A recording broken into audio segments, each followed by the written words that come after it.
Hello, my fellow YouTubers. It's your boy, your man, your YouTuber, Jack McCarthy. And today I'll be reacting to 3 True Ding Dong Ditch Horror Stories by Mr. Nightmare. It's been a while since I've reacted to him, but 3 True Ding Dong Ditch Horror Stories, that ought to be something interesting. Alright, before I begin with this video, make sure you click that subscribe button and the little bell so you never, ever miss out on any updates or the videos such as this. And always stay tuned for more videos like these in the future and so on. And don't forget, check out the person that created this, Mr. Nightmare. Mr. the short version, MR period, and then Nightmare spelled normally. Alright, without further ado, let the reaction to 3 True Ding Dong Ditch Horror Stories begin.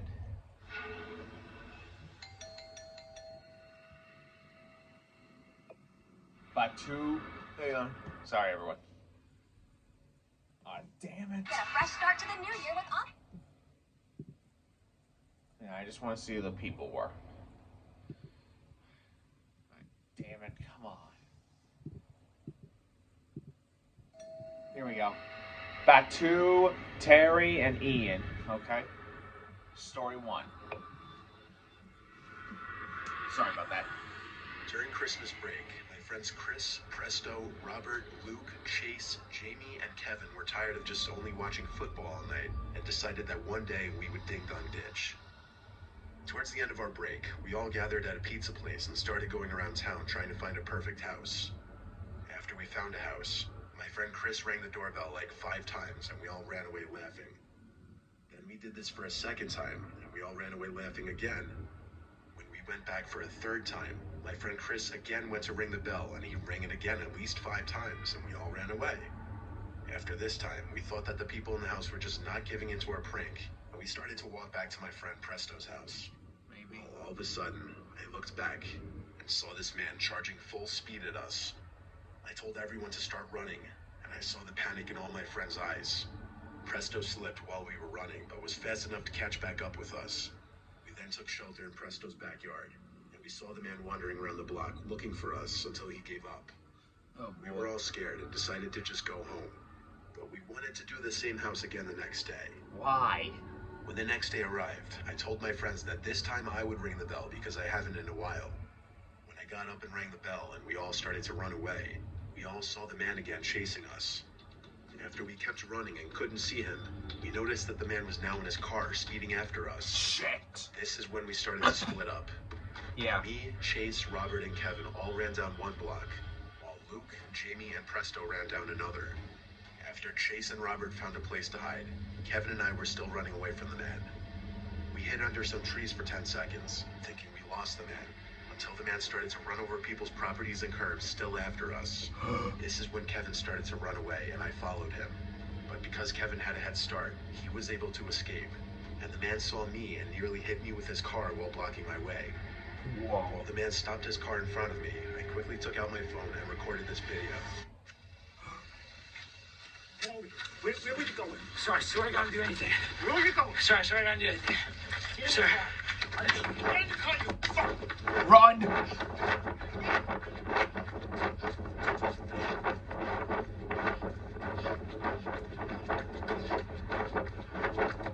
Here you can see the man's reaction, asking me where I was going and telling me to get in his car as he was holding my head and arm, but let go of my arm to open the door. While he was doing this, I took my hand and pushed his hand off my head, which gave me enough room to escape. While I was sprinting down the road, I remember seeing the man going right back into his car about to chase me again. But since I had a head start on the man, I decided to hide in a bush as I saw him speed down the block trying to find me again. Right after this, I told my friends to all run back to my house and that the man was roaming around the block trying to look for all of us. When my friends came back to my house, I instantly showed them the video and they were truly scared. To this day, I have never been as scared for my life as I was that night.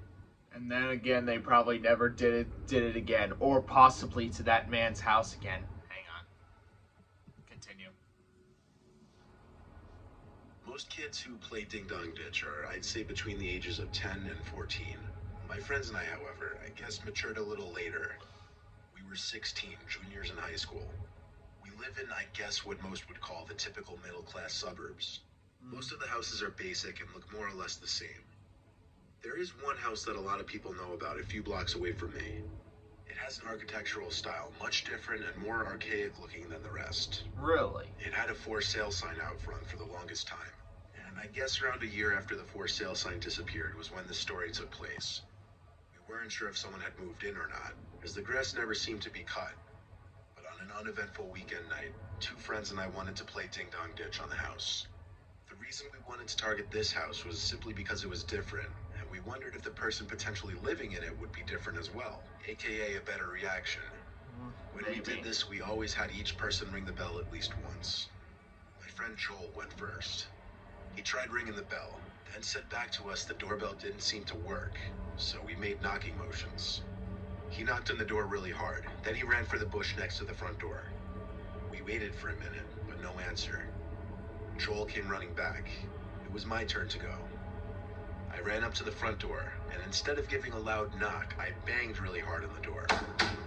As I banged, the door pushed open just a tad, giving me a near heart attack and causing me to Olympic sprint behind the bushes in the front of the house. I crouched down in the bushes alongside Joel and Eric, expecting someone to come outside. But the door just stayed in place, open just 1 or 2 inches. I guess I banged so hard the door pushed off the latch and caused it to creep open. Possibly. At this point, we were wondering if anyone was even home, let alone if someone even lived here, considering there were no cars in the driveway or parked out in the street. We came up with a really stupid idea of going inside the house, since it didn't appear anyone was inside. I was the one to kind of lead the way inside, pushing the door open quietly and creeping into the living room. There wasn't any furniture in the living room besides a couple wooden chairs and an old-fashioned center table, or coffee table I guess you'd call it, sitting in the middle of the room. Moonlight mixed with the light from the streetlights outside shone through the windows, so we could see enough if you're wondering how we saw without flashlights. We crept into the kitchen, and this was where it got gross. There was a foul odor in there, and when we opened the fridge, we realized where it was coming from. There was a bunch of old, expired, rotting things in there. The putrid smell was like a mix of long-spoiled milk and rotting meats. The fridge wasn't turned on, obviously. In our heads, this confirmed nobody could be living here, so we became a little less unnerved by the idea of someone possibly being in there as well. So with that, we decided we'd look upstairs. We were a lot less quiet now going up the stairs. There were a bunch of rooms upstairs. The house wasn't exactly tiny. All the doors were closed, so opening them was a little creepy, honestly. The three of us split off into different rooms, just seeing if anything interesting would be inside. I left from one bedroom to another one, which already had the door open, so either Eric or Joel already went inside. There was another basically empty room. It had some old nightstand in the corner, and I could see marks on the floor from where a bed used to be. Then I heard a creaking sound in the room. The room was decently sized, but I didn't see either of them inside of here. However, I did see this huge black hole in the wall opposite me. I walked closer to it. It was literally this huge hole leading into the insides of the walls. It was pitch black in there. I couldn't see anything beyond the hole. But as I got closer, I heard breathing. I already knew it was one of them waiting to scare me. I said both their names, though, and they both called back "what" from different rooms. I don't have to explain what that meant, and what was going on in my head. While most people probably would have ran, I took a few steps closer to the hole out of my stupid curiosity. My two friends entered the room behind me, I guess giving me a little more confidence to step closer. I was maybe 4 feet from the hole when I thought I saw something in there. Something moving. My two friends were whispering, "What do you see?" I was dumb enough to get closer. I was probably 2 feet from the hole in the wall now, when someone's arm reached out from the darkness and started yanking on the collar of my shirt. My friends came to help, and in Joel's words, he clawed at the wrinkly, pale-looking arm until it let go. Then we bolted downstairs and out the front door. We contemplated calling the cops, but with the chance of someone actually living in there, we didn't want to basically admit to breaking and entering. We agreed to just not tell our parents or anyone about it that might get us in trouble. I don't know. I should have said something, but really, they probably would have been in trouble. Just an ad. Hold on. Okay, here we go. Here we go.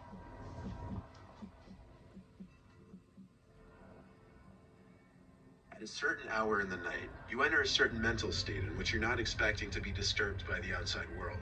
Like, for example, hearing the doorbell or your phone ringing at 3 a.m. is something that would send shivers down most people's spines. So I guess I'll start by saying this was in July of 2020. I don't run the AC much. I tend to leave the windows open with the fan on full blast by my bed. It was very late in the night. I'd been in bed for hours, that's all you need to know. I remember waking up, but not knowing why. I thought I heard some kind of dinging sound, but I couldn't tell for sure. I turned off the fan for a minute, listened, but it didn't happen again. So I turned the fan back on and lay back down. But a few moments later, I heard it again. I turned the fan off quickly this time, and then I realized it was the doorbell I was hearing. I looked at the clock and started to feel incredibly uncomfortable. Who could be ringing my bell in the middle of the night?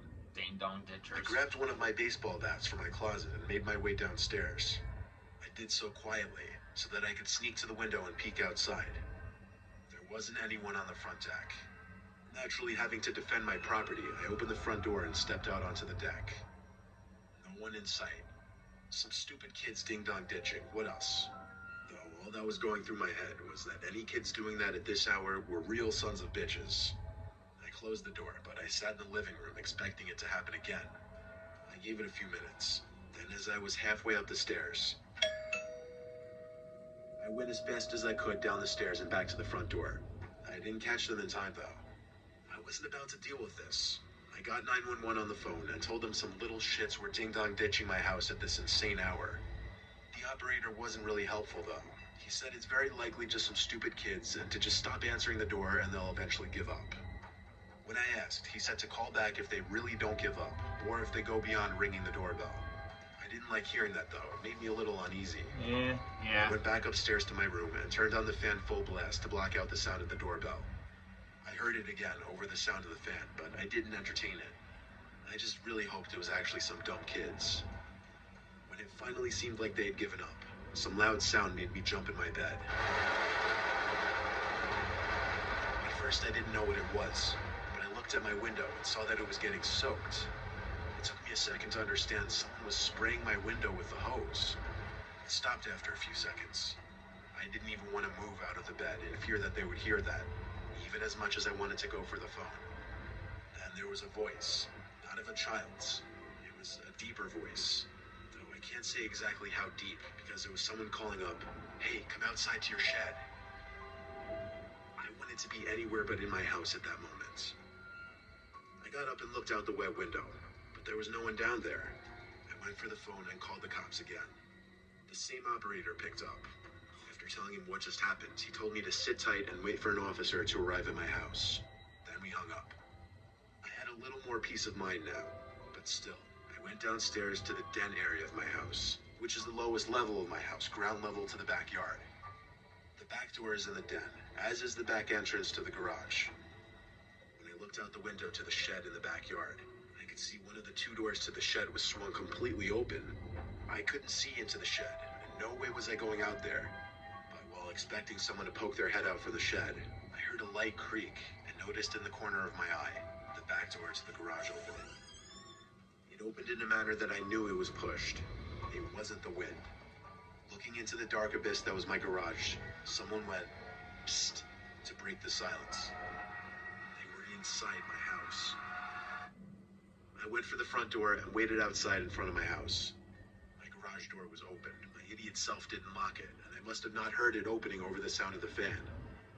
A police car pulled up in front of my house moments later, and he had me wait with him while he called for backup when he realized this was a break-in case. When two other officers eventually came to help look around the house, I stayed outside with one while the other two checked the house and backyard shed. When they said it was safe to come in, I did a little searching myself before they did a police report and left. Of course, from this point on, I always make sure to remember to lock everything. Good. This was extra terrifying for me because it started as what I hoped was just a couple kids pulling a prank. And it Yeah. turned into someone literally breaking into my house.